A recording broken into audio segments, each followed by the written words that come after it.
Vamos a concentrarnos en lo Sí, nuestro, ahí ver si es que bien. participan las personas. Estimados fans, como les había mencionado, estamos aquí con Marisa Ventura. Ella nació en Buenos Aires, en Argentina, en el año de 1969 y es politóloga egresada de la Universidad del Salvador. Ha vivido y ha viajado incansablemente por Europa, realizando sus investigaciones. Ha recorrido ciudades y santuarios de veneración a María Magdalena, tanto en el país cátaro, al sur de Francia, como en Magdala y Tierra Santa en Israel. Ha realizado peregrinajes a lugares sagrados como el Camino Francés a Santiago de Compostela. Debe haber sido una experiencia maravillosa. Ya Magnífico. me vas a contar. Ha experimentado meditaciones en las pirámides de Bosnia-Herzegovina y ha venerado unas de las importantes reliquias de Jesús, las cuales se custodian celosamente en la Toscana italiana. Durante más de 25 años fue una alta ejecutiva en la industria farmacéutica. Allí tuvo la oportunidad de seguir formándose académicamente en casas de estudio como la Universidad de Harvard, la Universidad de Miami y la Universidad de Torquato Di Tella, entre otras. Consolidó una vasta experiencia tanto en el área comercial como en finanzas. Fue, sin embargo, en el desarrollo humano donde siempre encontró su mayor inspiración, la cual, en conjunción con la espiritualidad, le permitieron colaborar en el crecimiento y formación de nuevos talentos, ofreciendo una escucha activa, un espacio de reflexión y una oficina de puertas abiertas. Maravilloso. Finalmente, en el año 2017, decidió abandonar la vida corporativa para dar paso a su costado espiritual y artístico. Luego de más de 15 años de apasionada e intensa investigación, en mayo de 2019, o sea, hace un año más o menos, lanzó su primer libro, Sola entre ellos, que es un viaje de descubrimiento espiritual al corazón de María Magdalena, un poquito mezclado con la historia y las experiencias de Marisa también. Actualmente se encuentra escribiendo su segundo libro, brindando conferencias y seminarios tanto en América Latina como en Europa. Con tremenda invitada, pues damos la bienvenida a Marisa. Me siento muy Hola, agradecida Gol. de que hayas aceptado la entrevista, Marisa. Qué maravilla. No, por favor, yo soy la agradecida por la oportunidad de conversar, por este encuentro, y la verdad que feliz, feliz porque, bueno, sabés que para mí es muy importante llevar el mensaje de María Magdalena, y también por ahí recorrer algunas cosas con respecto a estas experiencias de peregrinajes espirituales que son tan fuertes y tan transformadores en la vida de las personas. Así que yo encantada, feliz, feliz de esta conversación y de la oportunidad de charlar hoy Qué nosotras y bueno, bueno, y la Marisa. gente que esté participando. Así que muy honrada, muy agradecida. Chévere. Bueno, yo voy a empezar con algo bueno, es una pregunta Ujú. de la cual vamos a desarrollar toda el diálogo y la conversación. Y prácticamente me gustaría saber en tu experiencia, tu peregrinaje, toda tu investigación, ¿qué evidencias hay de que este personaje de María Magdalena realmente haya existido? Bueno, siempre creo que hay un punto en la historia de todas estas personas iluminadas que tenemos, que es la fe, pero más allá de la fe y de la sacralidad de cada una de las personas, nos tenemos que remitir a los evangelios canónicos, inicialmente. Por supuesto, para mí los apócrifos son prueba tan fehaciente como los canónicos. María Magdalena es la mujer más nombrada en los evangelios, es mencionada 12 veces por los 4 evangelistas en los evangelios canónicos e infinidad de veces en los apócrifos. De hecho, un texto apócrifo muy importante es el Pistisofía, encontrado en la biblioteca, bueno, en Nag Hammadi, hoy forma parte de la biblioteca de Nag Hammadi, donde en este Pistisofía Jesús menciona 83 veces a María Magdalena, en un diálogo muy rico y muy profundo que tienen entre ellos, y realmente podemos decir, por un lado, están las fuentes a las que tenemos que darle el crédito, que es sobre lo que está basado, de hecho, el cristianismo. El cristianismo, recordemos que su base fundamental y su construcción, lo que conocemos como el catolicismo, el cristianismo, básicamente está montado sobre las revelaciones de María Magdalena cuando lo ve a Jesús resucitado. Entonces, ella es ese cimiento fuerte del cristianismo y del catolicismo es que ella fue la primer testigo en ver la resurrección pública de Jesús. Entonces, eso por un lado. Después podríamos, si quisiéramos, tomar otra evidencia, que es su tumba, sus reliquias, sus restos que están en el sur de Francia, en la Saint-Baume. La iglesia, hace ya muchísimos años, considera la tumba de María Magdalena como la tercer tumba más importante para toda la cristiandad. Entonces tenemos el Santo Sepulcro, el Vaticano en Roma, y la tercer tumba en importancia para todo cristiano es la de María Magdalena, donde está su calavera, están sus reliquias, su cuerpo, bueno, es de su última morada, es donde está ahí, bueno, descansando en paz. Entonces, esa podría ser otra evidencia, si quisiéramos. Hay gente que a veces me ha dicho, y Marisa, ¿por qué yo tengo que creer que porque la iglesia dijo que esos huesos son de María Magdalena, son de ella? Bueno, ahí es el espacio de fe, la convicción, lo que uno sienta, pero sí, desde luego, los textos más antiguos, que son los textos canónicos, los evangelios, son los que nos dan evidencia de la existencia de esta magnífica mujer. Ahora, esta mujer haya existido o no, digamos, en términos de, digamos, justamente te debo decir porque tengo esta inquietud en la cabeza. La semana pasada le entrevisté a un filósofo inglés que también ha escrito sobre Jesús y él es muy metido en todo el gnosticismo. Y él dice que él pues dijo que según los gnósticos, Jesús no existió y por ende María Magdalena son solamente figuras mitológicas, ¿no? Quizás eso es lo que me ha llevado a empezar este diálogo haciéndote esa pregunta. Sin embargo, bueno, él tendrá sus investigaciones y sus experiencias y tú, yo, otras personas también tienen otro tipo de experiencias que nos puede hacer llegar a sentir que estos personajes quizás existieron, pero no en la forma en la que ha sido transmitida a través de la historia, digamos, ¿no? Específicamente, por ejemplo, según el Evangelio de Lucas, si no me equivoco, pues gracias a este Papa Gregorio, creo Gregorio el Magno, uno de estos papas, el Magno, sí, ¿no? Ella pues ya fue etiquetada como la penitente, la prostituta, la pecadora y todas estas imágenes que han dañado la sexualidad femenina y la sexualidad en general, la sacralidad de la sexualidad, pues se asociaron a este personaje que durante estos 1500 años pues se ha clavado en el inconsciente colectivo. Es así que aunque la iglesia le haya pedido disculpas a María Magdalena y ahora sea apóstol de los apóstoles, si tú preguntas al común de los comunes de los creyentes, que tal vez no indagan mucho, sino que siguen como siervos un poco cieguitos la cuestión religiosa, siguen en su cabeza metido de que María Magdalena fue una prostituta. Y eso es el daño que se ha generado en la historia. Por eso estamos hablando de recuperar la imagen de este ser. Ahora, me gustaría que podamos trasladarnos en el tiempo a aquella época en la que ella se fue, de lo que se tiene entendido, al sur de Francia. ¿Qué es lo que tú conoces sobre su trayectoria antes de ir a Francia y en su llegada a Francia? Bueno, primero, mira, déjame decirte que a mí me encanta y es el foco principal tal vez del mensaje que yo necesito dar, porque es una necesidad hasta personal, con respecto a la imagen, como vos bien dijiste, bastardeada y denigrada de María Magdalena.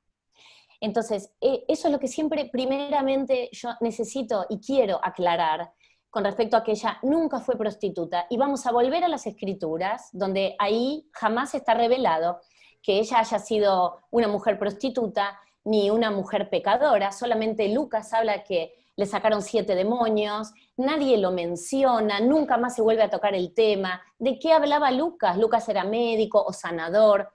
¿A qué se refería con estos demonios? Entonces, cuando después del Papa Gregorio Magno, que en el 597, como bien vos dijiste, la nombra como prostituta, ¿él qué hace? Él unifica bajo la imagen de María Magdalena a otras 2 mujeres, a María de Betania, viste que siempre se confunde, pero María Magdalena, María de Betania, ¿eran la misma, no eran la misma? Yo creo que no eran la misma. De hecho, ambas tienen personalidades y temperamentos muy diferentes, Y de hecho, cuando leemos los evangelios, podemos ver que María de Betania tenía una personalidad mucho más tranquila, mucho más sumisa, más acorde a la época, y María Magdalena una mujer de mucho más carácter, de mucha más presencia, y en algún punto tal vez de más rebeldía, por acceder a conocimiento y a cuestiones que quedaban netamente en el ámbito de lo masculino. Entonces, el Papa Gregorio Magno unifica la imagen de María Magdalena con la de María de Betania y con la pecadora que limpia los pies de Jesús con sus lágrimas y los lava con sus cabellos. Ahora, esa pecadora nunca se dijo que era prostituta. Se habla de una pecadora. No sabemos por qué pecó. Tal vez robó para comer, no lo sé. Y nadie lo sabe. Pero sin embargo, él a esa pecadora la unifica con María Magdalena y con María de Betania, y de ahí dicen, bueno, María Magdalena, la prostituta arrepentida, excelente modelo de rol, miren cómo se convirtió, de dónde vino esta mujer, a dónde llegó, lo que ella alcanzó. Entonces, este fue el Papa Gregorio Magno, ¿y a qué se debe esto? Bueno, esto se debe a que María Magdalena tenía muchísima veneración en el sur de Francia, justamente, lugar al que ella llega luego de la resurrección de Jesús, y donde ella comienza con su misión de llevar el mensaje original de Jesús, estas enseñanzas tan de autoconocimiento, de una vida interior muy rica, muy profunda, de meditar, de conectarse con la divinidad. Entonces, a partir de ahí, como María Magdalena toma un auge tan potente, los primeros siglos de nuestra era, bueno, ahí es donde el Papa Gregorio Magno, obviamente dice, bueno, esta mujer vamos a tener que acallarla porque opaca la imagen de Pedro. De repente empieza a tener cantidad de seguidores. María Magdalena realmente se ganó dignamente su lugar entre los apóstoles, porque ella fue muy leal, más leal que nadie. Recordemos que ella se quedó a los pies de Jesús a lo largo de, no solo de toda su vida, sino en el momento más cruel, que fue el momento de la crucifixión, donde todos los apóstoles hombres, asustados, se fueron a esconder. Y la que quedó a los pies de la cruz fue la Madre María y María Magdalena. Después también está si estaba San Juan Evangelista o no, por momentos parece que sí, por momentos algunos evangelios dicen que no. Entonces, realmente en mi peregrinar por el país cátaro, que está lleno de grutas ocultas, lugarcitos donde ella veneraba, lugares donde los cátaros la veneraban también de manera, no lo podían hacer tan público, pero bueno, igual les costó la vida, les costó todo a los pobres cátaros, pero el legado de María Magdalena es muy fuerte y honestamente hay que empezar a prestar atención, porque ella está ahí, está viva.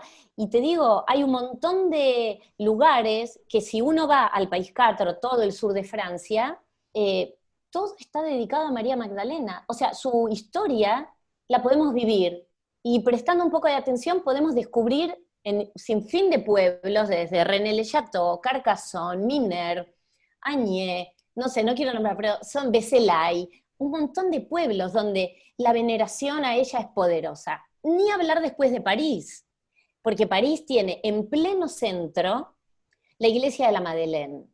Y la iglesia de la Madeleine es todo un emblema, porque además está nada más ni nada menos que sobre la Rue Royale, la calle de los Reyes. Y ahí está la iglesia tan imponente. Yo siempre digo que Francia es un país tan esotérico, que los franceses la tienen clarísima, porque la verdad es que la tuvieron como muy claro. Y bueno, hay mucho, está la iglesia de Saint-Sulpice, donde hay una piedad, donde está la Virgen María sosteniendo a Jesús en su regazo, pero es una trinidad porque la Virgen María está abrazando a María Magdalena, están los tres unidos en esa escultura.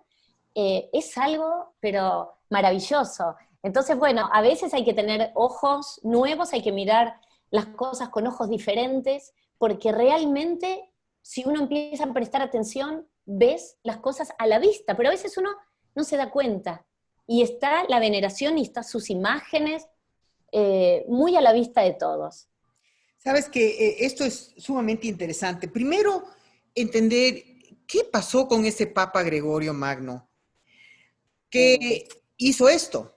¿Con qué intención? ¿Qué habrá habido detrás que le llevó a cambiar? Aunque ya venía cambiando esto de de la imagen de la mujer o de la energía femenina o del sagrado, del divino Sí, sí. femenino.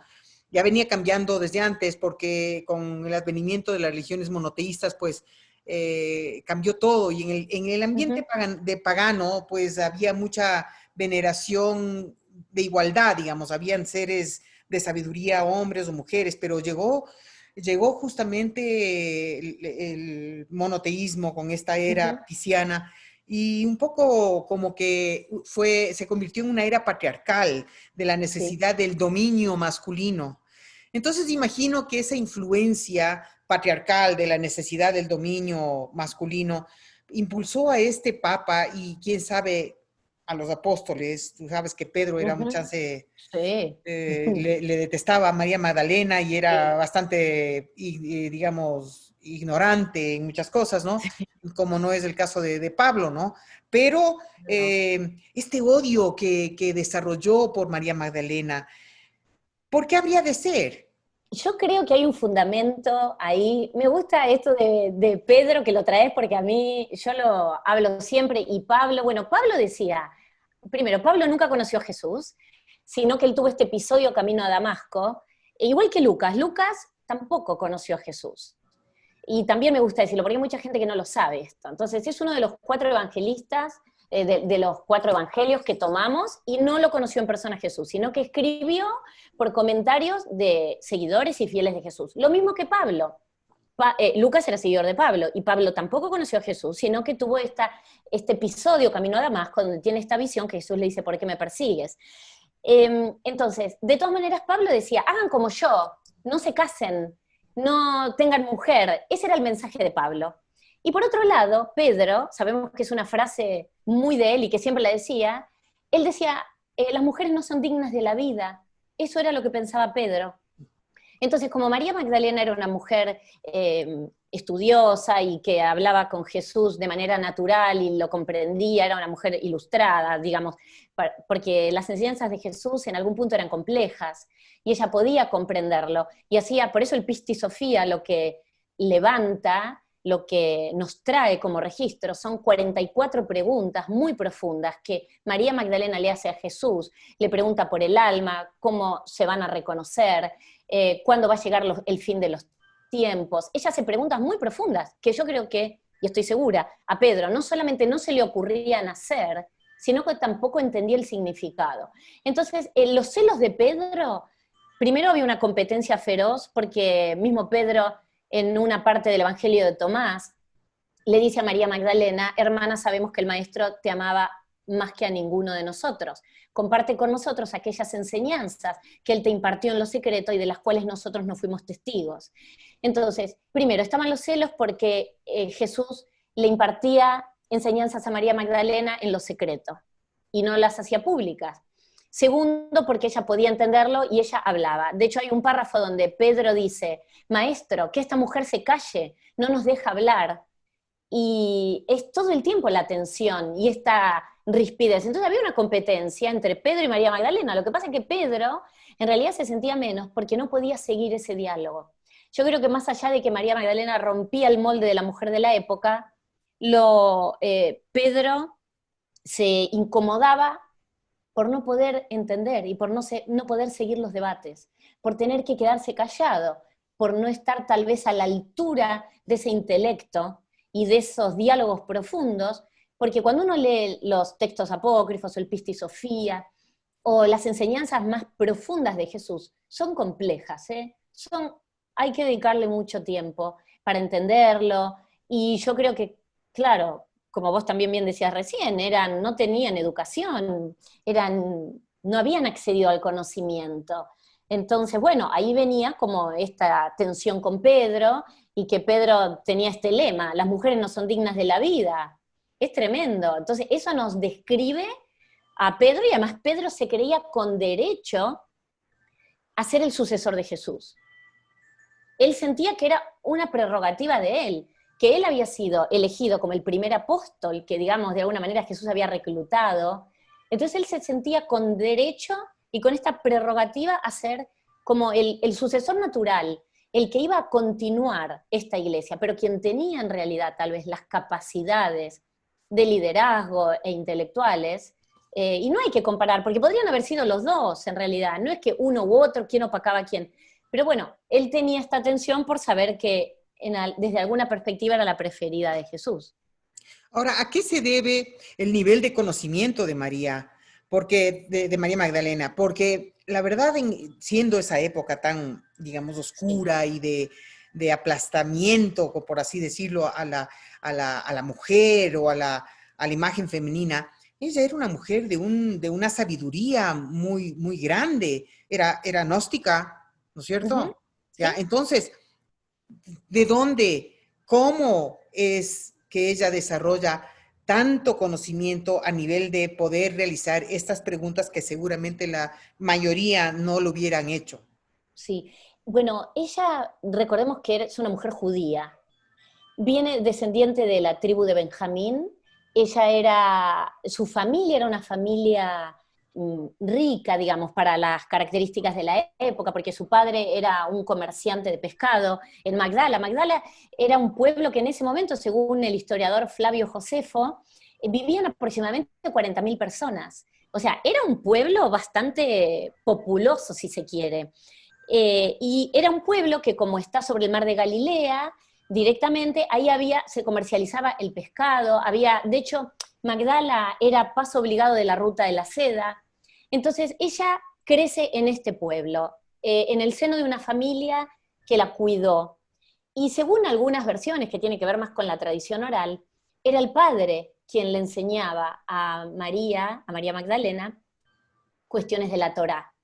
Ahora, también sabemos que hay otras versiones de tradición oral que nos cuentan que María Magdalena pertenecía a la escuela de sacerdotisa de Isis, donde en realidad se formaban en temas espirituales y donde pasaban años aprendiendo devoción a Dios y leyendo aquellas escrituras que podían ser accesibles a la mujer. Sin embargo, yo en lo personal creo que ella desarrolló muchísimo más la intuición y el conocimiento de la mano de Jesús. Jesús fue su maestro. Ella aprende de él.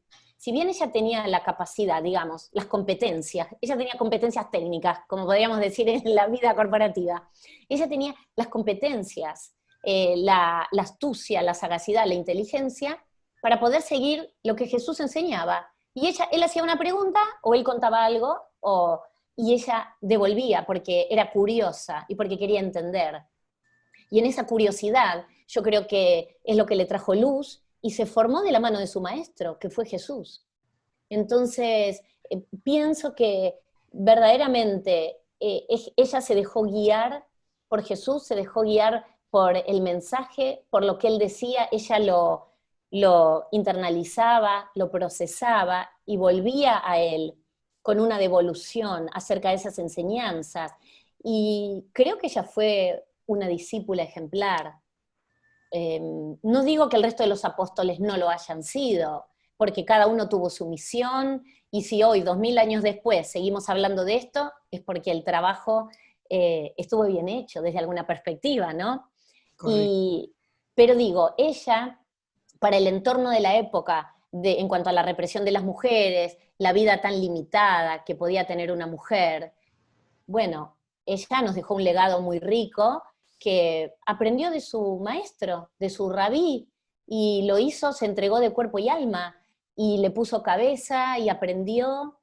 Y yo siento que ahí es donde ella termina bueno, de culminar, y después lo que ella lleva al sur de Francia no es ni más ni menos que los mensajes de Jesús experimentados por ella en su vida, de la mano de Jesús también. Claro, ahora, seguramente María Magdalena no era la única mujer discípula de Jesús, sobre todo si es que Jesús también practicaba los principios de la Torá, porque Sí. también oía a un instructor de la Cábala que decía que, bueno, en la Torá se les veía, se aceptaban a hombres y mujeres por igual y que ellos tenían la idea de que para poder entrar en la Torá, el hombre tenía que estar casado porque el hombre representa la luz y la mujer la manifestación de esa luz, lo cual me pareció muy, muy hermoso, una práctica mística que lo que podemos notar a través de la historia es que todas las prácticas místicas de las diferentes religiones monoteístas Ujú.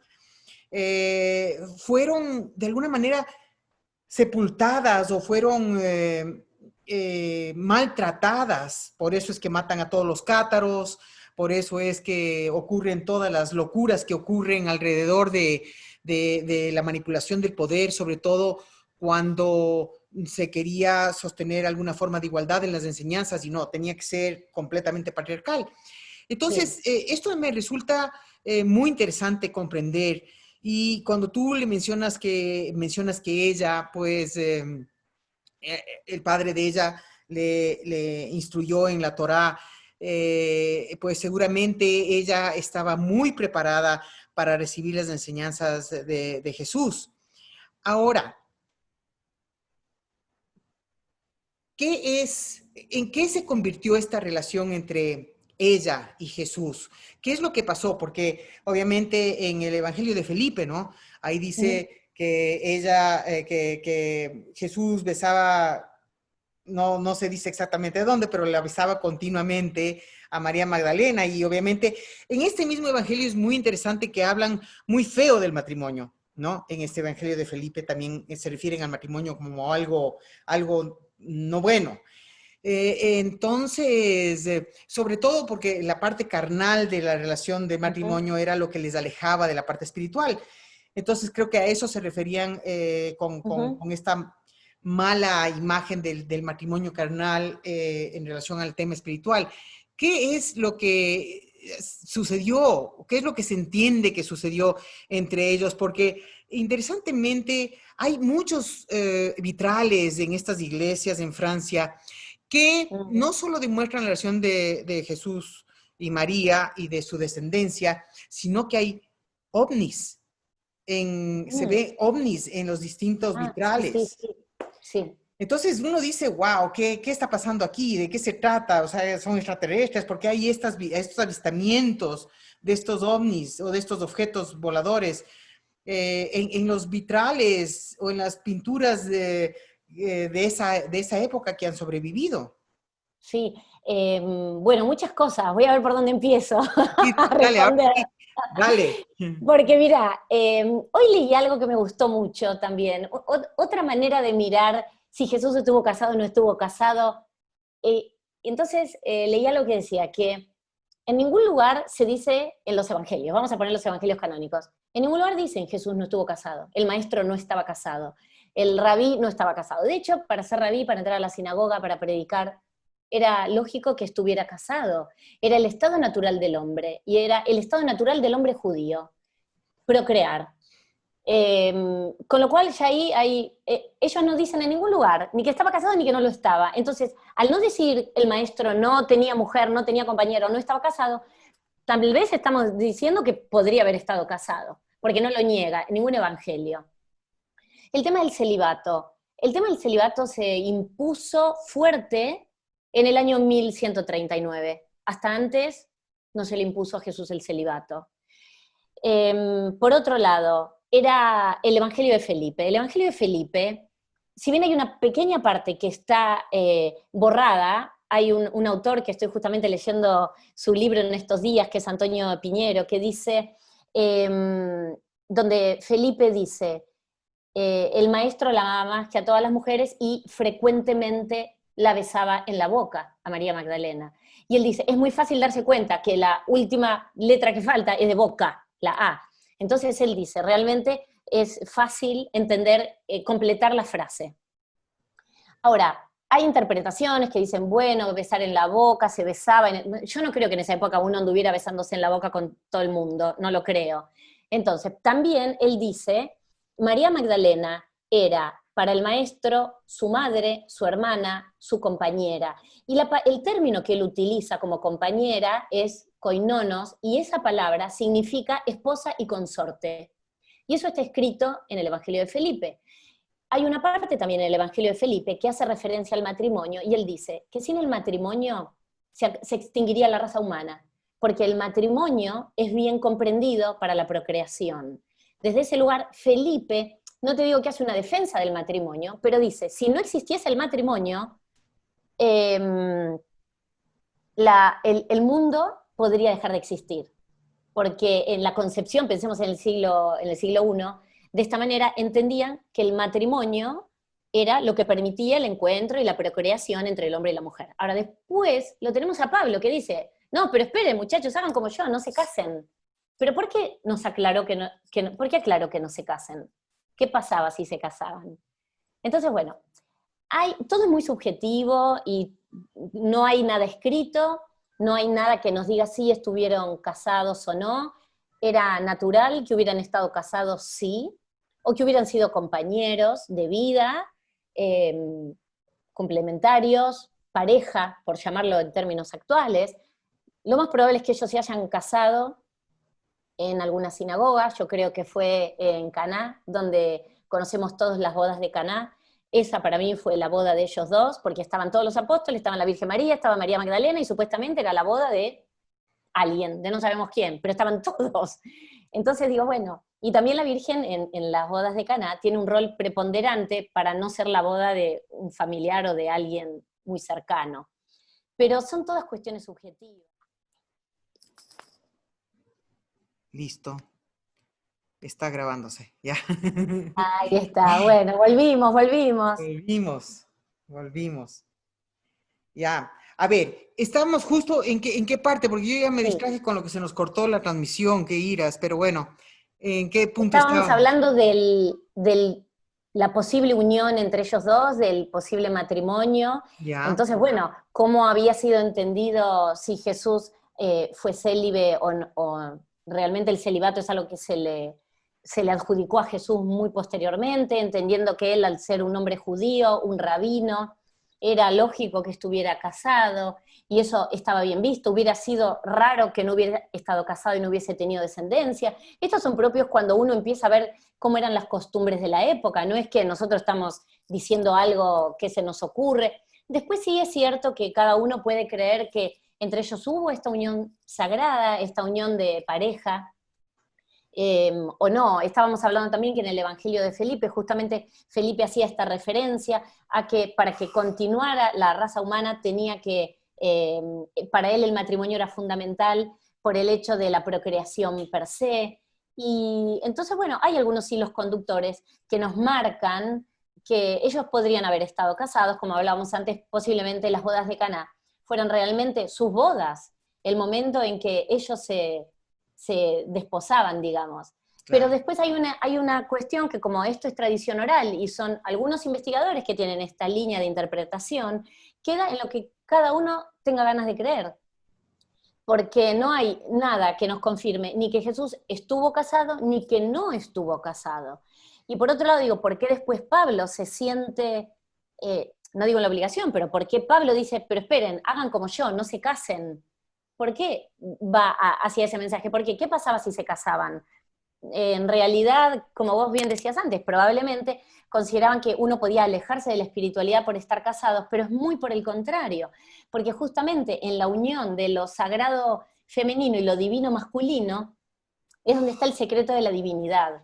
Entonces, hubiera sido como un contramensaje, porque no era ese el mensaje original de Jesús, y no era ese las enseñanzas tan profundas de tanto autoconocimiento y de tanto amor y de tanta unión que Jesús realmente dejó en sus verdaderas enseñanzas. Ahora, ¿No? Pues, por qué habría de, históricamente, parece que hemos jugado a un teléfono dañado, mm, inevitable, que nos ha llevado a un punto de estar completamente alejados de lo que pudo haber pasado? Es decir, eso es casi inevitable, ¿no es cierto? Pero, ¿cuál es el propósito de haber tachado, de haber dañado la posibilidad de que Jesús haya sido un profeta, más allá de marcarle como el Hijo de Dios y separarnos a todos el resto de nosotros como que ujú. nosotros entonces qué somos? ¿Me entiendes? Sí, Le sí, marcan de una manera tan grande que le vuelven como un ser intocable, un ser exacto. que está lejos de la humanidad, un ser que le dicen que vino a salvar la humanidad y salvar de qué, porque mira cómo estamos, ¿no? Mm, Entonces, lo que no hemos sí. hecho es practicar las enseñanzas. ¿Cuáles eran estas enseñanzas que eran tan difíciles de comprender? ¿Cuál era Mm. la base de estas enseñanzas? ¿Qué es lo que tú podrías compartir sobre eso? Sí, primero yo creo que lo que hicieron es divinizar a Jesús de determinada manera para que nadie pudiera creerse parecido a Jesús. Entonces, lo mismo que ocurre con la Madre María, con la Virgen María. Entonces, tenemos a modelos de rol. Tenemos a la Virgen María como modelo de rol de virginidad, una mujer desde luego inmaculada y celestial. Después tenemos a María Magdalena, que es la cara opuesta de la Virgen María y es la prostituta. Y después tenemos a un Jesús célibe, todas figuras difíciles realmente, un Jesús célibe, inalcanzable, eh, como modelos de rol. Por eso digo, María Magdalena fue un personaje que le sirvió mucho a la iglesia y le sigue sirviendo en ese rol que la han puesto. Ujú. Y ojo, siempre las escrituras están escritas por y para hombres, pero básicamente por hombres. De hecho, en el Talmud, en todas las tradiciones espirituales, la mujer siempre fue menospreciada. En el Talmud solamente hay 5 mujeres que están mencionadas con nombre propio. El resto, y esas mujeres mencionadas con nombre propio, tuvieron su historia para contar y fueron mujeres que en su época fueron escuchadas. Y por eso tienen nombre, no apellido, pero tienen nombre. Ahora, todo el resto fueron madres de, esposas de, hijas de. No solamente en el cristianismo. En el cristianismo, ¿qué hicieron? Pusieron a la Virgen María y a la mujer prostituta como los dos modelos de rol. También el otro día alguien me decía, bueno, también están las estériles, claro, por supuesto. Entonces ahí tenemos a las madres, a las vírgenes, las prostitutas, las estériles. Esos eran los modelos de rol donde las mujeres teníamos que encajar. Y Jesús, bueno, un Jesús célibe, inalcanzable y todo esto. Yo creo que tiene que ver con eso. Ahora, el mensaje de Jesús, por un lado, puede tener alguna complejidad, desde luego, cuando uno empieza a entender las profundidades de este mensaje que él daba así de manera más oculta. Pero su mensaje, en verdad, era un mensaje muy sencillo. Era un mensaje de amor, era un mensaje de poner la otra mejilla, que en el siglo I hablar de amor no era sencillo, no era fácil. Entonces, había que tener coraje. Jesús para mí fue un rebelde para su época, porque en un momento donde todo lo que importaba era la ocupación, estaba la ocupación romana en ese momento, con una brutalidad extrema, donde la vida era muy difícil en muchos aspectos, él venir con un mensaje renovador, un mensaje que daba esperanza a la gente. Y Jesús fue un líder espiritual, aunque en algún punto se lo malinterpretó como que él fue un líder político, que él iba a terminar con la ocupación romana. Y él decía, mi reino no es de esta tierra, mi reino es de los cielos. Entonces, mucha gente veía en Jesús que él iba a ser ese Mesías que iba a redimir al pueblo de Israel y lo iba a liberar de la dependencia y de la ocupación romana. Y en realidad Jesús se cansó de decir que su reino era el reino de Dios, que no era de la tierra. Y entonces, bueno, yo creo que estas enseñanzas de Jesús fueron enseñanzas que en realidad son básicas si las aplicamos en el día a día. Son el cuidado por el prójimo, el respeto, la inclusión, el ser amoroso. Yo creo que básicamente está teñido todo el mensaje de Jesús por un amor muy grande, por poner amor en todo lo que hacemos. Y ese es el mismo mensaje que inclusive María Magdalena dejó en su evangelio. Ujú. Ella, el mensaje más vívido del evangelio de ella, el más potente, es el que dice, pongan amor donde no lo hay. No es fácil, pero pongan amor donde no hay amor. Y este era el mensaje y las enseñanzas de Jesús. Por eso Jesús aceptaba al diferente, con el que nadie se juntaba, el que nadie quería acercarse. Jesús era ahí. Él decía, yo no vine a estar con los sanos, yo vine a curar a los enfermos. Entonces, dice, yo voy a buscar la oveja perdida. Y él se acercaba a todos, muchísimo espacio a las mujeres, muchísimo espacio a los enfermos, aquellos a los que nadie se quería acercar y vivían en las afueras, los leprosos, los ciegos, gente que era despreciada. Y lo miraban raro. Por eso Jesús fue un rebelde, desafió tremendamente las costumbres de la época, y él decía, yo vine a poner en práctica la ley, no a cambiarla. Y esa ley de la que él hablaba no era ni más ni menos que la Torá. Lo que pasa es que a veces cuando nosotros estamos formados, las personas que fuimos formadas en el cristianismo, nos olvidamos de las raíces judías de Jesús, porque el cristianismo lo desjudaizó a Jesús fuertemente. Entonces Jesús fue Totalmente. fuertemente desjudaizado, y María Magdalena también, y la Virgen María también, porque nos olvidamos de esas raíces judías. Ujú. Ahora, ¿qué papel? Porque esto es interesante, ¿no? Siempre se habla de la Virgen María con algo, como algo especial, la Madre Virgen. El pobre Sí. José quedó completamente relegado en la historia, como quedó María Magdalena, de alguna manera, Yo como un creo ser que que José no. peor que María Magdalena, pero es algo muy personal, porque realmente, bueno, otra cosa que te digo es sorprendente, en el sur de Francia la presencia de José es importante, ¿eh? Es muy venerado también. Pero es muy raro ver, sí, cuando ves la Sagrada Familia, él es tenido en cuenta, pero es un personaje, un ser que quedó desdibujado. Como que acompañó la vida de Jesús hasta que lo poco que se sabe de José es como que murió cuando Jesús era muy chico, que era carpintero, lo que ya todos sabemos.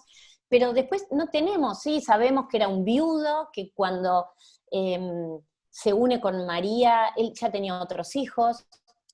Entonces, esto sí es sabido, pero realmente coincido yo, ¿no? Con vos, que qué pasó con José. No, no se sabe tanto, no se sabe mucho, y es un personaje que quedó desdibujado, Ujú. Y, absolutamente. y en relación a María Magdalena, la imagen de la madre, de María, ¿qué pasó con ella? ¿Ella se fue con María Magdalena a Francia? ¿Qué pasó con la madre de Jesús?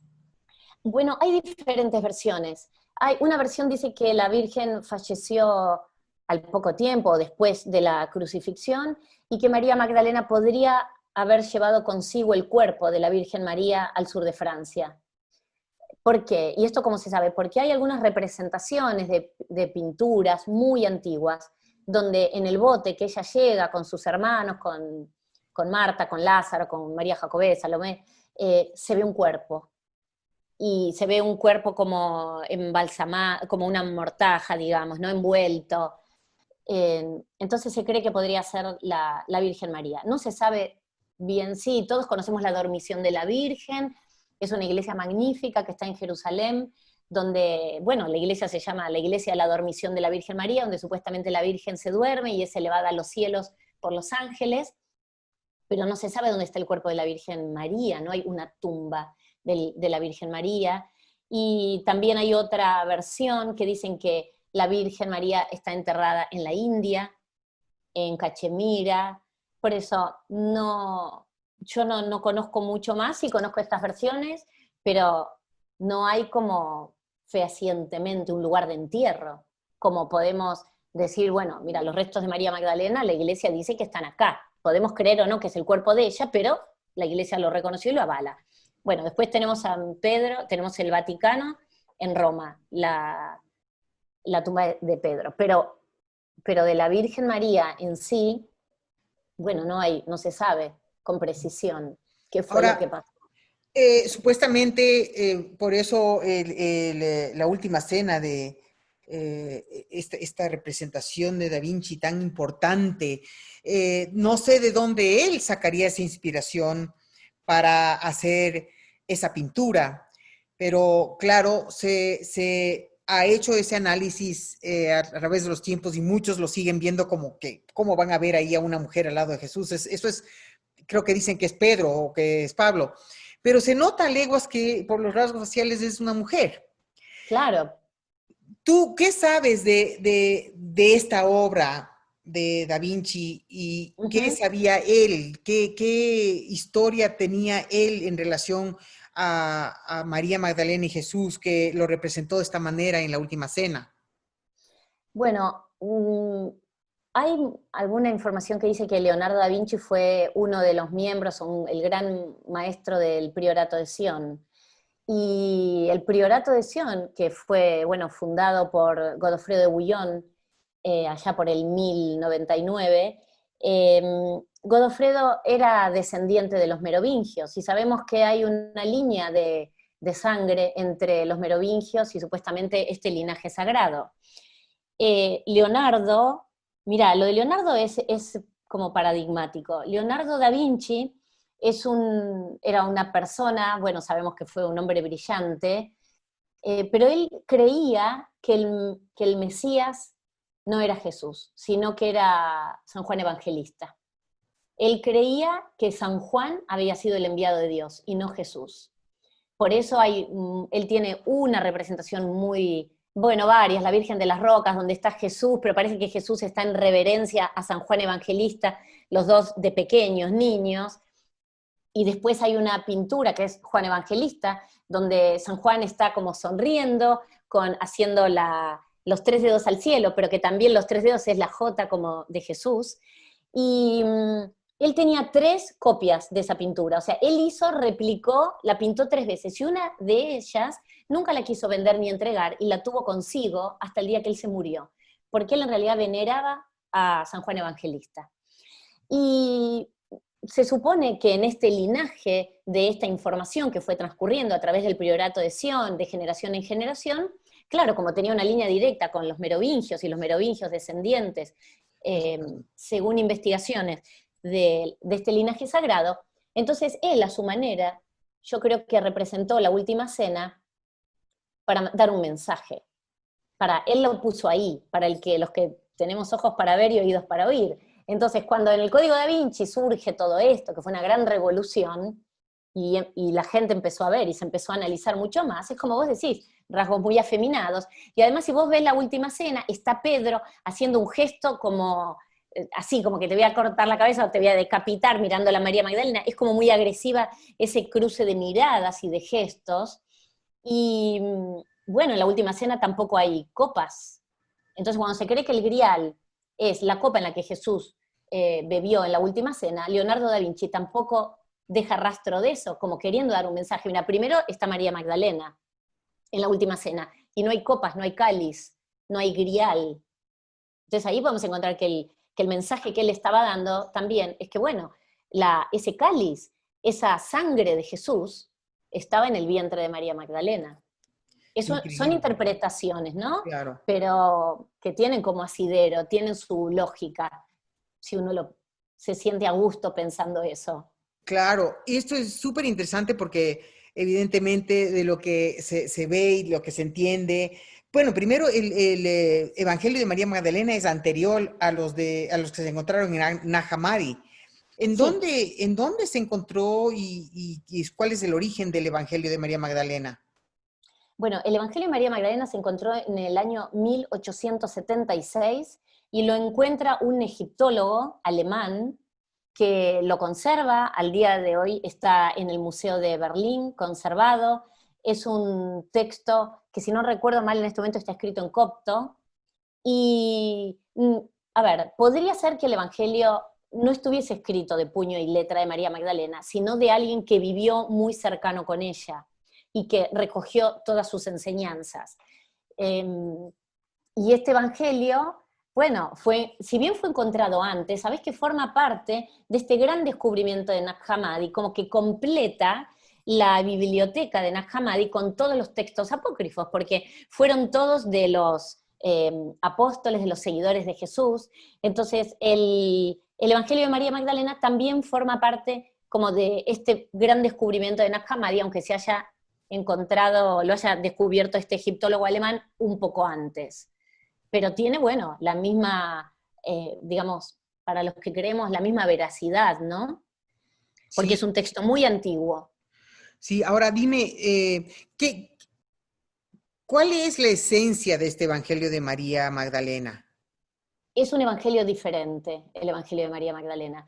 Primero porque ahí se muestra una mujer fuerte, ella ahí aparece en algunas situaciones donde es ella quien le da ánimo a los apóstoles luego de la crucifixión de Jesús, porque hay de hecho una parte muy linda donde ellos le dicen, ¿cómo vamos a salir nosotros ahora a predicar su palabra cuando a él lo han torturado y lo mataron y lo crucificaron? ¿Cómo vamos a tener nosotros coraje para salir a promulgar y a difundir su verdad? Entonces es ella quien se para en medio de los apóstoles y dicen, no teman y no lloren, porque Él está vivo en nosotros. Entonces nosotros salgamos y prediquemos porque Él nos enseñó cómo teníamos que hacerlo. Es ella quien le da coraje. Ahí queda más de relieve, una vez más, este temperamento, esta fortaleza que ella tenía para dar inclusive ánimo a los apóstoles que estaban tristes, estaban como desahuciados, estaban angustiados, estaban desolados, sin saber cómo iban a continuar su vida, diciendo, si Él que fue nuestro maestro, nuestro guía, nuestra luz, terminó crucificado, ¿cómo vamos a salir nosotros? ¿Cómo vamos a hacer? Por eso es que ahí, en este evangelio, se recogen estos intercambios y estas palabras, y también es un evangelio que le habla al alma, porque creo yo que las enseñanzas más profundas que María Magdalena nos transmite son estas enseñanzas que ella experimentó desde la unión del alma con Jesús, y son cosas que se viven de manera hasta individual, ¿no? El sentir, la conexión con la divinidad, y bueno, los espacios de espiritualidad, que la espiritualidad lleva su trabajo diario. Totalmente. Ahora, parecería que en estos siglos, en estos 2 siglos, eh, hubo una fuerte persecución a todo lo que se relacionaba con esta vida interior, porque si tú ves las religiones no enseñan esta autosuficiencia en el sendero espiritual, sino la dependencia de, de figuras, de ideas, de personajes o de poderes. Ujú. Entonces, durante todos estos siglos, pensando en lo que le pasó a los cátaros o Sí. lo que le pasó a los templarios y así sucesivamente, ha habido una persecución para aquellos que mantienen ese nivel de espiritualidad y de conciencia tan elevado. Ujú. ¿Por qué crees tú, esto ya a nivel de tu experiencia, de tus investigaciones, de tu viaje, de tus peregrinajes, de tu conexión con el pasado, de tu conexión con este personaje que es María Magdalena, si ella traía o impulsaba el mensaje de Jesús, el mensaje de amor, el mensaje de poner el amor donde no hay y ese tipo de cosas, que es realmente lo que necesitamos hacer todo el tiempo y en todas las Ujú. épocas?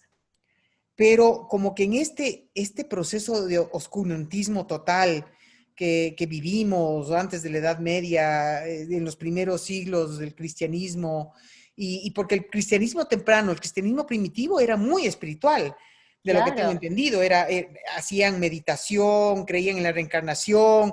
Después van viniendo estos papas que cambian todo a su Mm. conveniencia, que ya no hay meditación, que ya no existe la reencarnación porque quita poder a la iglesia.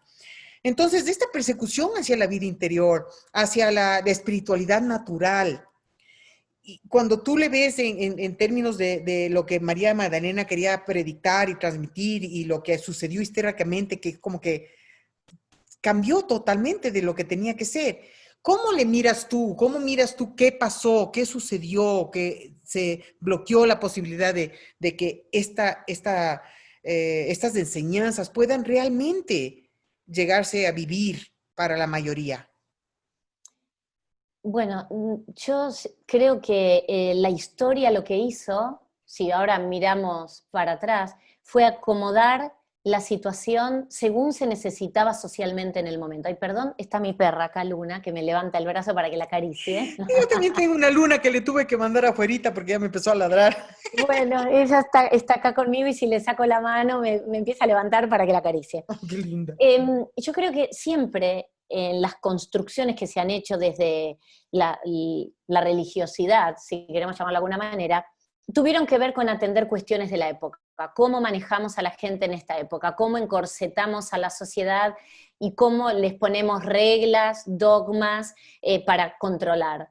Y creo que tiene que ver con eso. Entonces, como vos bien decís, se fue quitando o se fue desnaturalizando algo que era normal, natural, la meditación, la conexión con la divinidad. Cuando los cátaros hablaban y decían que la iglesia no era necesaria para conectarse con Dios, ¿qué estaban diciendo? Bueno, no necesitamos ni que un cura venga a confesar y a limpiar mis pecados, porque yo tengo conexión directa con Dios y quien me va a perdonar a mí es Dios, no es otro hombre que tenga la condición de cura, de sacerdote. Entonces, ¿qué pasó con los cátaros? Que por ahí ellos reflejan un poco, encontramos una respuesta en lo que les ocurrió. Entonces, claro, ellos decían, no necesitamos a la iglesia para conectarnos con Dios. No es dentro de una iglesia o de un templo donde vamos a encontrar a Dios, sino adentro nuestro. Y entonces, claro, ¿qué pasaba si todo el mundo empezaba a creer en esto? La iglesia iba a desaparecer. Nadie más iba a ir a pedir un consejo a la iglesia, o la gente no iba a pedir perdón por sus pecados a un cura, a otro ser mortal igual. Y el tema Porque de los él puede reyes. perdonar. el tema de los reyes y el poder de los reyes con el poder de la iglesia mezclado y todo esto se hubiera Totalmente. desmoronado. Exacto, exacto, claro que sí. Por eso tuvieron que frenar el movimiento cátaro. Lo que pasa es que el movimiento cátaro, evidentemente, la semilla que ellos plantaron cayó en tierra fértil, porque si no, no hubieran sumado tanta cantidad de seguidores y la iglesia hubiera tenido la necesidad de enviar una cruzada para matarlos y para aniquilar el movimiento. Entonces, realmente, este mensaje que ellos traían de volver como a lo básico, a la conexión individual, personal, en la naturaleza, sin necesidad de estar adentro de una catedral o de un templo. Eh, claro, la iglesia dijo, con esta gente no podemos. Si esta gente sigue difundiendo este mensaje, la iglesia pierde poder. Y el sur de Francia era una región donde la iglesia, la verdad que no tenía participación, no tenía injerencia, no tenía influencia. Entonces, claro, se ha ido desvirtuando todo. Yo creo que hay partes de la construcción histórica del cristianismo a la que le doy crédito, pero después también, mirando con otro cristal, creo que se ha tergiversado muchísimo la historia para atender a cuestiones sociales de la época. Realmente creo eso. Por eso el precio que pagaron los cátaros por abrirnos el camino fue un precio muy caro, como el mismo precio que pagó Jesús, el mismo precio que pagó María Magdalena, como dicen ellos en su profecía, saludan a todos aquellos que abrieron el camino, pero que pagaron el precio. Oye, esto es, la verdad que esto es una tristeza porque quizás por eso vivimos hoy un mundo tan vacío espiritualmente, porque Ujú. la verdad que no por ser practicante de una religión se es un ser espiritual. Y es triste porque lo que estamos viviendo hoy en día en este planeta pues es una consecuencia de esa desconexión interna y Sí. espiritual que hemos tenido. Ahora, lo que me parece interesante es por qué habría de haber ido sí, María Magdalena con su gente al sur de Francia. ¿Por qué escogió Ujú. allá y no fue a España o a otro lugar? Sí. No sé. Mira, podemos pensar distintas cosas. Podemos pensar que ellos, primero, ellos encontraron en el sur de Francia un lugar de refugio, un lugar de paz, un lugar donde estar tranquilos y no ser perseguidos. Recordemos que tuvieron que escapar todos los apóstoles y los seguidores de Jesús para, bueno, no correr esa misma suerte. Y entonces, bueno, ellos llegan al sur de Francia. Se dice que primero pasaron un tiempo en Éfeso antes de llegar al sur de Francia. Podemos pensar si sabían que estaban yendo al sur de Francia o no. La verdad es que no lo sabemos, no está esa información. Sí hay información de que realmente la tradición en el Languedoc dicen que como llamaron los santos de Betania, llegaron al sur de Francia, y ahí es donde llegó María Magdalena. Entonces, si a ciencia cierta ellos tenían conciencia de que estaban yendo al sur de Francia, no se sabe. Lo que sí podemos decir es que ellos encontraron en esa tierra el lugar que los cobijó. Ellos encontraron refugio, encontraron un lugar donde poder predicar la palabra, donde poder enseñar, donde si bien se ocultaron, porque Marta también predicó y enseñó, igual que Lázaro, cada uno tuvo su ministerio. Lo que pasa es que el ministerio de María Magdalena evidentemente fue el más relevante, el más prolífico y el que más ha trascendido. Pero ellos ahí encontraron realmente refugio, encontraron un nuevo hogar y encontraron un lugar donde poder desplegar todas estas enseñanzas sin sentirse tan amenazados. Ahora, tú que has estado en el sur de Francia y obviamente has mencionado esta veneración que hay muy fuerte a María Magdalena, ¿qué es lo que hasta ahora veneran? ¿Qué es lo que siguen? ¿Qué es lo que practican de las enseñanzas de María Magdalena? Bueno, ahí la verdad que, mira, hay... Primero está su imagen, ¿no? Que su imagen, ay Dios, mi perra, su imagen es su presencia. Los cátaros utilizaban una palabra cuando los tiraban a la hoguera, que en lengua occitana la palabra es de morí, y de morí significa yo permanezco. Aunque nos quemen en la hoguera, nuestro legado va a permanecer. Entonces, esta palabra de morí encerraba también el legado de María Magdalena, de permanecer, un legado de permanencia. Y si hay un legado que dejó ella, que me viene ahora a la mente y voy a aprovechar para contarlo, es la perseverancia. María Magdalena fue una mujer muy perseverante. Pensemos que ella fue refugiada, que llegó a una tierra lejana, viniendo de una situación de drama, porque no le fue fácil realmente, de dónde venía, a dónde llegó y todo lo que ella después desplegó en su ministerio. Las enseñanzas estas que han quedado de María Magdalena son ni más ni menos estas enseñanzas que tomaron los cátaros. Estas enseñanzas que ellos practicaban la meditación, ellos vivían una vida muy libre, de mucha igualdad.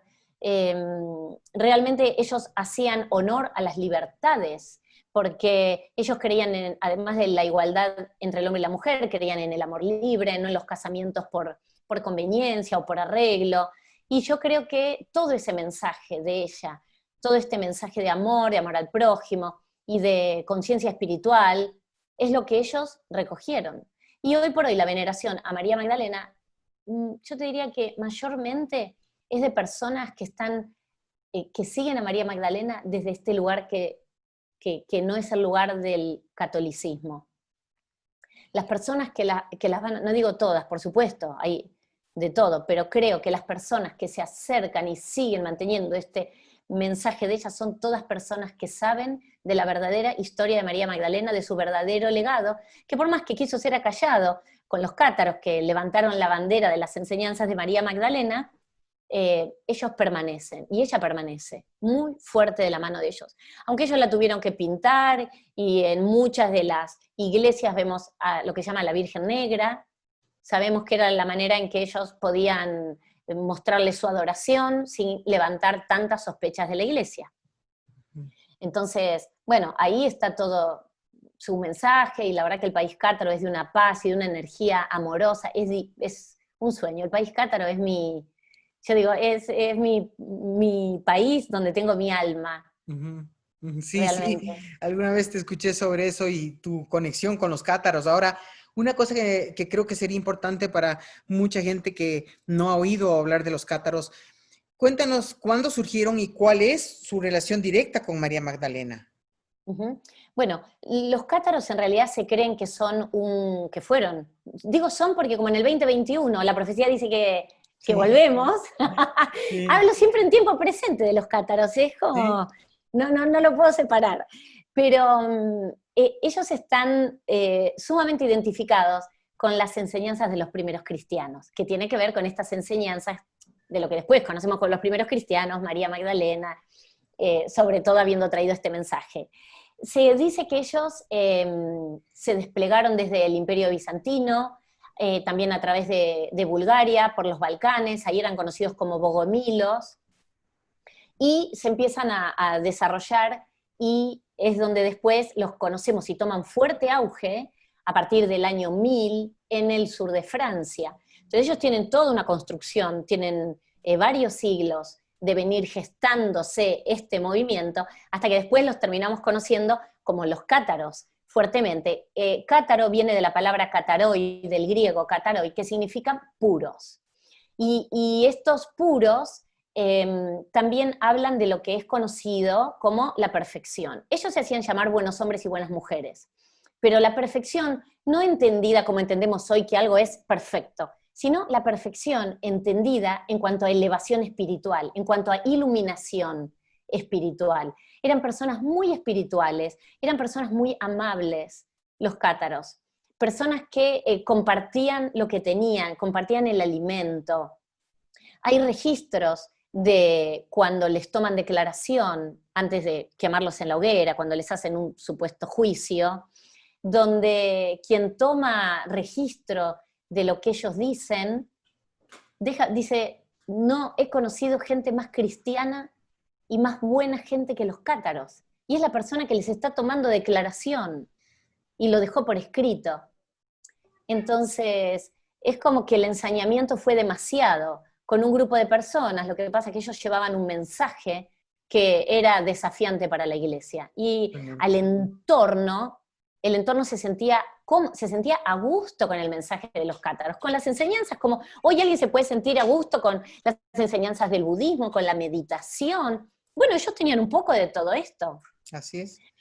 Entonces, bueno, Y ahí es donde la iglesia dijo, no, pero ¿cómo? No va, no condice con nuestras reglas. Y si esta gente sigue creciendo en seguidores, en fieles, en gente que quiere ser como ellos, la iglesia sintió que sus cimientos empezaban a ser socavados. y por eso a través del rey le mandaron el ejército a acabar con ellos en la montaña donde ellos estaban, ¿no? Exacto, Inocencio III y Felipe el Hermoso, que era el rey de Francia, Luna, que era el rey de Francia, Tú sí, estás no, con está Luna, un poco yo estoy aquí inquieta. con Muchi, mi gato que me está Es mi haciendo, Luni, ya mi mismo mamá. viene Luna. Venga, Muchi. Sí, sí, sí. Eh, entonces, bueno, ahí fue donde, ¿y qué día fue el primer, qué triste esto, el primer ataque a los cátaros fue el 22 de julio de 1209, el día de la festividad de María Magdalena, el día de la festividad de la cabeza de su iglesia. María Magdalena era la cabeza de la iglesia de los cátaros, era a quien ellos veneraban, era su maestra. Ese fue el día, que no es casual, el 22 de julio de 1209 fue el día que las fuerzas del Papa Inocencio III se despliegan en Béziers, donde fue el primer ataque contra los cátaros. Después vendrá Minerve en 1210, después seguirán y terminarán en el 1244 en la fortaleza de Montsegur. ¿Cuál papa fue el que determinó la fecha del 22 de julio en honor a María Magdalena? ¿El Papa Juan Pablo II o Papa Francisco? No, el Papa Francisco. El Papa Francisco en el 2016 Ya, decide elevar la festividad de María Magdalena, que no se festejaba, claro. decide elevarla al mismo nivel que el resto de los apóstoles. Bueno, ella sí en una carta de Juan Pablo II es nombrada como, en una carta que se llama Mujeres Dignas, es nombrada la apóstol entre los apóstoles. Es decir, la apóstol más importante de todos los apóstoles que tuvo Jesús, independientemente fueran hombres o mujeres. En tanto fue la primera en ver a Jesús resucitado, fue la persona a quien Jesús eligió para aparecerse en su resurrección. Dime tú, ¿cómo sientes que los seguidores católicos especialmente se identifican con María Magdalena hoy en día? Porque claro, la iglesia le pidió disculpas en el 69, después han pasado estas cosas en el 2016, un poquito antes también, pero ¿cómo sientes a los practicantes, a los seguidores? ¿Has Mm, tenido algún feeling de cómo se relacionan sí. con la imagen de María Magdalena? Sí, y lamentablemente debo decir que se siguen relacionando porque la iglesia no ha cambiado su discurso, no del todo. Entonces se siguen relacionando con la imagen de la prostituta. Hay mucho trabajo por seguir haciendo y ponerle voz a la verdadera historia de ella. Porque mira, Nima, ayer recibí, me compartieron por WhatsApp, estoy en varios grupos de WhatsApp y de oraciones, y me compartieron una homilía de un padre de ayer, donde lee el evangelio que tocaba ayer, y es el evangelio donde eh, María Magdalena va al sepulcro y se encuentra con Jesús, y el diálogo donde ella confunde a Jesús con el jardinero. Entonces es lo que se lee el día de la festividad de María Magdalena. Cuando el padre termina de leer, dice, bueno, María Magdalena, que Jesús la perdona, le perdonó todos esos pecados mundanos. Yo digo, pero Dios mío, el 2020 y seguimos escuchando esto. Porque alguien me puede decir, Marisa, vos porque venera su imagen, pero a ver, no es que lo digo yo, está escrito en el Concilio Vaticano II. Entonces, ¿cómo puede ser que no cambien el mensaje? Entonces, hay padres de la iglesia que sí lo han cambiado, pero muchos otros que siguen trayendo la pecadora, la que Jesús perdonó, esos pecados indecibles. Entonces, lamentablemente, nos va a seguir costando mucho trabajo y hay que seguir hablando. Y yo sé que lo repito y lo repito y lo voy a seguir repitiendo hasta el cansancio, sacando la verdad de María Magdalena. Y lo voy a decir cada oportunidad que tenga, lo voy a contar. Aunque me digan, ¿sabes qué, Marisa? No te queremos escuchar más. Pero bueno, yo voy a contar su verdad, lo que siento, y además está escrito, porque no es una teoría mía, sino que es algo que está escrito y lo dice la historia, y hay que leer el Concilio Vaticano II. Entonces ahí es donde yo digo, bueno, acá no hay subjetividad, no es una subjetividad mía, no es una línea de investigación, o no es una creencia o algo de tradición oral. Esto está escrito. Entonces, por eso digo, y además, bueno, a ver, yo digo, ¿por qué no agarramos los evangelios si no quieren ir al Concilio Vaticano II? No hay un solo evangelio que diga que María Magdalena haya sido prostituta, penitente, pecadora, ni arrepentida. Increíble, ¿no? Por eso te decía, esto va a tomar mucho más tiempo y claro, más fácil este reconocimiento por su profunda enseñanza y su energía no va a venir a través de la Iglesia Católica, sino de personas como tú, que se identifican y se conectan con energías del pasado, como el caso de los cátaros. Ahora, esto es importante porque ya lo mencionaste, pero creo que ahora es importante traerlo también. Lo de la profecía cátara para el 2021. ¿Qué nos puedes contar? ¿Cómo surgió esa profecía? ¿Qué es lo que esa profecía nos augura? ¿Y por qué para el 2021? Bueno, esa profecía nos augura un mundo mejor, nos augura en realidad un mundo de amor, de cuidado por el prójimo, de un amor notable hacia todo lo que hacemos. Es un mensaje de esperanza, es un mensaje de cuidar al medio ambiente, de cuidar el entorno en el que nosotros vivimos.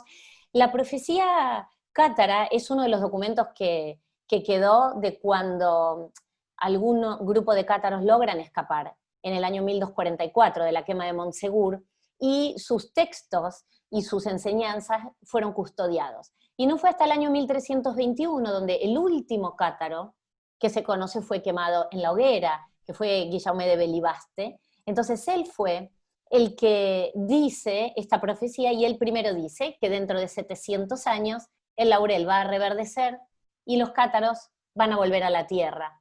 Esos 700 años de los que nos habla Guillaume de Belibaste se cumplen en el 2021, el año que viene.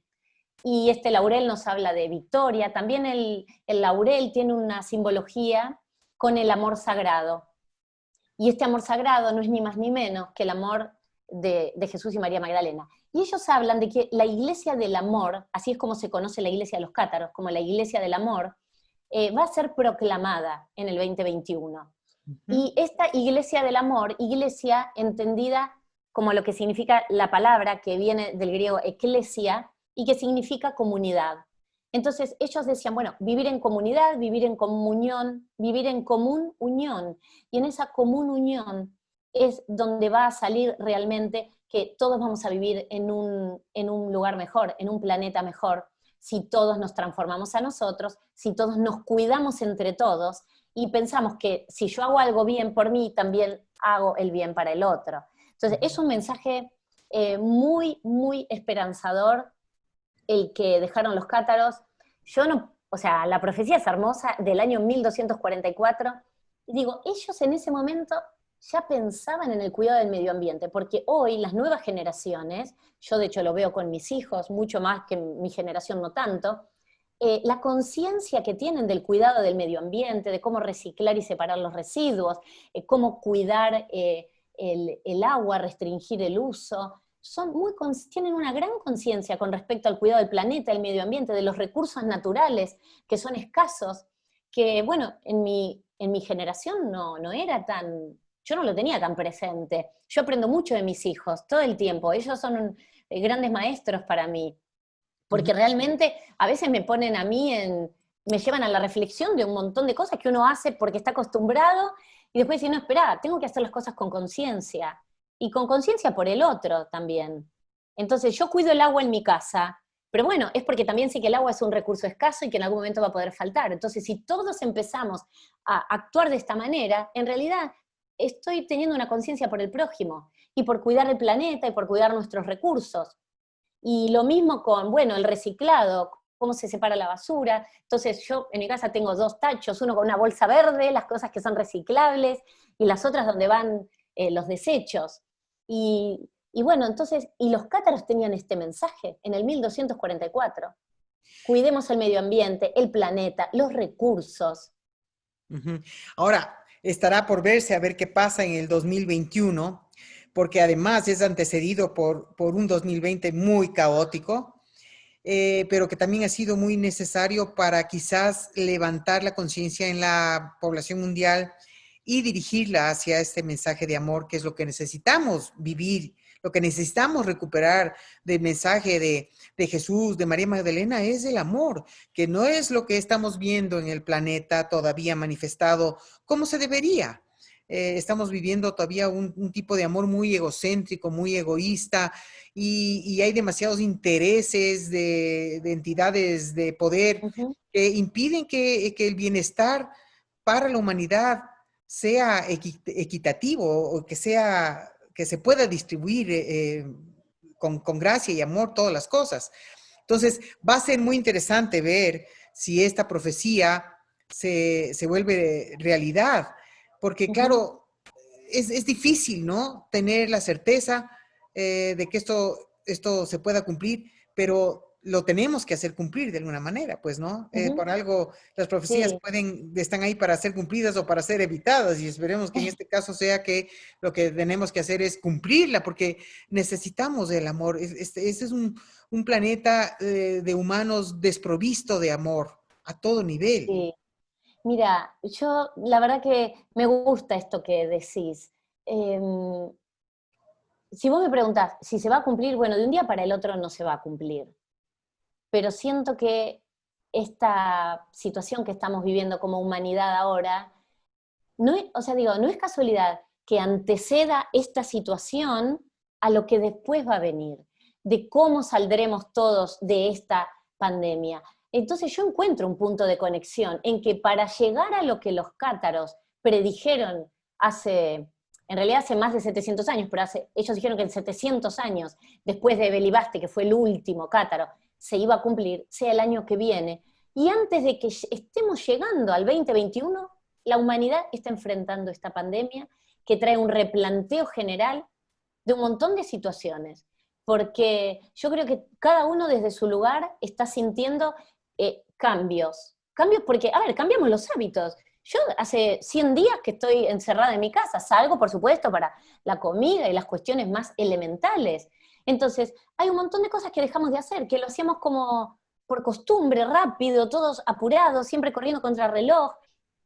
Bueno, ahora igual en medio de la pandemia hay días que para mí son un caos, porque estoy de las 8 de la mañana a las 12 de la noche y no paré, no corto, no tengo sábado, domingo. Pero hay un cambio y te lleva a la reflexión, decir, mira todo esto. Alguien me decía ayer, bueno, en esta pandemia, ¿sabes qué? Me di cuenta que toda la ropa que tengo no la necesito. Me doy cuenta que para qué, puedo vivir con muchísimo menos. Ujú. Entonces, ¿cómo tal vez me quisieron generar la necesidad de tener que consumir y consumir, pero yo también permití que eso pasara? ¿Por qué? Porque, bueno, me gusta esto, me quiero comprar lo otro, pero ahora me doy cuenta que cuánto menos necesito, y pongo el tema de la ropa por algo frívolo, por poner un ejemplo así, pero pensemos cuántas cosas también mucho más profundas uno hacía de manera mecánica, y si hoy podemos estar en el aquí y en el ahora, en el tiempo presente, porque las reglas de juego cambian a cada rato ahora. Totalmente, No increíble sabemos qué va a cómo. pasar en un mes, porque, uy, que si viene un rebrote y qué vamos a hacer, y cómo vamos de a poco saliendo de esta circunstancia y de esta situación, y también es responsabilidad individual, como yo digo, ¿no? Es responsabilidad individual con conciencia social, porque tenemos que cuidarnos para también cuidar al otro, al prójimo. Así es. Ahora, sobre María Magdalena, ¿qué es lo que tú quisieras ver manifestado en honor a ella, en reconocimiento a ella en la humanidad? Y a mí me gustaría que la mujer tenga el mismo espacio de equidad con el hombre, que creo que en muchos casos se da, que en muchas cuestiones estamos en ese camino, pero que se pueda recuperar, eh, por ponerlo de una manera, lo sagrado femenino, que se pueda recuperar. La mujer no es menos que el hombre, tampoco es más. Ajá. Vamos a la par. O sea, que tengamos los mismos derechos, las mismas oportunidades. Yo debo decir que en mi vida trabajé en ámbitos muy masculinos, pero siempre he tenido las oportunidades. Sé que hay muchas mujeres que no han tenido las oportunidades de desarrollarse, o siempre ha sido más difícil, porque la mujer siempre está un poco más difícil, o a veces entre un mismo rol, por ejemplo, un mismo rol laboral, la mujer gana menos. Entonces, ¿pero por qué? Si tengo las mismas capacidades, las mismas competencias, me diste como el mismo título dentro de la organización, que también estructura, ¿por qué yo tengo que tener un salario, no sé, 20% menor que el hombre? Ujú. ¿Por qué? ¿Porque soy mujer? ¿Porque soy madre? ¿Dónde está la diferencia? Entonces, si vos me preguntás, bueno, yo quisiera que se recuperara el espacio perdido de la mujer, no porque lo hayamos perdido nosotras, porque nos perdieron, porque nos arrojaron lejos la historia y el perfil de mujeres fuertes y virtuosas, como María Magdalena, Sí. estamos hablando desde hace 2000 años atrás. Entonces, a mí me gustaría esto, a mí me gustaría, por supuesto, que salga a la luz realmente la verdad, y el mensaje de Jesús era un mensaje de inclusión, era un mensaje de par con la mujer. Sabes que una cosa que se me viene en mente cuando me estás hablando de esto es, le entrevisté también a una persona de la fe Bahá'í, que ellos tienen este principio de la mujer a la par del hombre. Y una cosa que me pareció muy interesante que veo que es lo que ha pasado en esta historia con la historia de la mujer y la feminidad, es que al ser aplastada la mujer a la nada, obviamente al no tener acceso a educación, al no tener acceso a tantas cosas, perdió la posibilidad de estar al nivel del hombre, justamente porque eso es lo que se pretendió. Que ahora la mujer para poder recuperarse también tiene que estudiar, tiene que prepararse, tiene que formarse para poder volver a tener este espacio y estar a la par. Y yo creo que justamente hacia donde va esta era de Acuario es hacia esa equidad de géneros, porque históricamente es lo que hemos venido viendo. La mujer ha ido recuperando su espacio Sí, sí. y ahora vemos mujeres líderes que han hecho las cosas muy bien o que, en fin, nadie deja de tener sus manchitas por ahí, pero creo que la mujer ha recuperado el espacio y hacia allá vamos. Todavía falta mucho trabajo por hacer. Y yo Ujú. creo que esta identidad de la fuerza femenina representada por este personaje tan poderoso como María Magdalena va a ser recuperado, Mm. vendrá en el momento que tenga que venir. Esperemos que con la recuperación de lo que nos traiga esa profecía cátara pueda Ujú. asentarse con más fuerza esto y que se llegue a esta igualdad, a esta igualdad de sacralidad de las Sí, fuerzas polares, de la exacto, energía fuerza femenina y fuerza masculina. exacto. Entonces, para mí, creo que esto es algo que se va a dar, que somos parte de esa experiencia y creo que es fundamental hacer esto que tú estás haciendo, de transmitir. Lo hiciste ahí a través de tu primer libro. Cuéntanos de tu segundo libro para ver de qué se trata. Ay, bueno, un poquito puedo contar. Mi segundo libro en realidad trata de María Magdalena y Jesús. Y nace este segundo libro de la experiencia y el recorrido en Tierra Santa. En realidad parto de Magdala. Habiendo estado ahí, hoy Magdala es un centro arqueológico donde está la sinagoga del siglo I. Esa Ajá. sinagoga donde se cree que puede haber sido la primera vez que Jesús y María Magdalena se encontraron, donde se vieron a los ojos por primera vez, esa sinagoga que está hermosa, intacta, llena de, ¿cómo decir?, como de venecitas, hecho todo con pequeños pedacitos, sí, de venecitas, mosaicos, perdón, no me salía la palabra, porque era un pueblo rico, Magdala. Entonces tenía esa sinagoga bellamente adornada, donde mucha gente iba a la sinagoga de Magdala, porque era una sinagoga imponente en esa época, y entonces trata un poco de los años luminosos de ellos dos juntos. La idea es recuperar ese amor luminoso entre Jesús y María Magdalena. No está contado desde el drama, sino que es las evidencias y lo que fui recogiendo. Es una coautoría, no puedo contar mucho más, pero sí puedo decir que lo que aspira el libro es a recuperar los años más brillantes de unión de Jesús y María Magdalena en su tierra natal. Qué maravilla. Bueno, estaremos esperando ese libro. Mm. porque creo que, como te digo, es tan importante. ¿Tu libro, dónde lo pueden encontrar, el primero? Bueno, solo entre ellos lo pueden conseguir en www.hojmalibros.com, ahí pueden ver la versión digital, y si no también por ahora en formato físico se vende en España y en Argentina. Ya. Pero bueno, la versión digital, online, sí, la versión digital, bien dije, está disponible ahí en www.hojma, las dos veces con J, todo junto, hojmalibros.com. Buenazo. Eso me vas a mandar por WhatsApp para cuando Sí, presente este claro. video. Y bueno, yo creo que quedan muchas cosas por hablar, pero nos queda ya muy poquito tiempo. Y para esto yo quisiera primero agradecerte por el tiempo que nos has dado, que has compartido con nosotros esta información. Hay muchísimas cosas de las que se pueden hablar. No hemos hablado de Sara ni la descendencia, Mm, pero bueno, tendremos para hablar cuando ya publiques tu segundo libro. sí, Y ahí podremos volver a topar este tema que creo que es fascinante porque así como nos han nutrido por siglos una alimentación tan dañada sobre esto, al recuperar esta imagen, al recuperar esta historia, esta información basada en los evangelios de Nahamadi, el Evangelio de María y tanta otra información que seguramente van a seguir surgiendo por algún lado, pues nos va a ayudar para fortalecernos, tanto en los hombres con su lado femenino como a las mujeres con su lado femenino, exacto.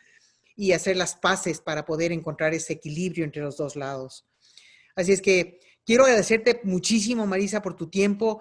Quiero conversar contigo un ratito más, el rato que termine, porque te quiero contar algo.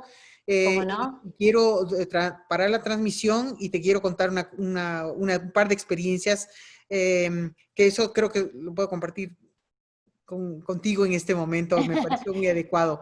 Así es que te Bueno, agradezco, Marisa, qué hermoso haberte tenido con nosotros. no, un placer para mí, gracias, porque me sentí súper cómoda, muy lindo, y por darme la oportunidad de llevar el mensaje de María Magdalena. Para mí es muy importante tener espacios donde tengan ganas de escuchar la verdad de María Magdalena. Y siempre le pido a la gente que nos escucha que si resonaron con la historia, que sintieron que algo estaba dentro de ellos, de esto que estuvimos conversando, que me ayuden a difundir el mensaje, que cuenten esta historia también de María Magdalena y que la puedan sacar a la luz y sin miedo, porque realmente es una historia que más allá de lo que uno guste creer, está escrita en textos reconocidos. Entonces, bueno, que si se sintieron llamados, sintieron el llamado de esta energía amorosa de María Magdalena, que la compartan y la difundan. Así que, Goy, muchas gracias, un placer absoluto, y nos quedamos, por supuesto, porque estoy muy intrigada, quiero escuchar lo que tenés para contarme. Te voy a contar. Bueno, chicos, gracias por habernos seguido. Sus mensajes no los pude leer, pero ya le contaré a Marisa de los mensajes que nos han mandado y aquí vamos a continuar. Estaremos en contacto con ustedes en una próxima oportunidad. Chao, chao.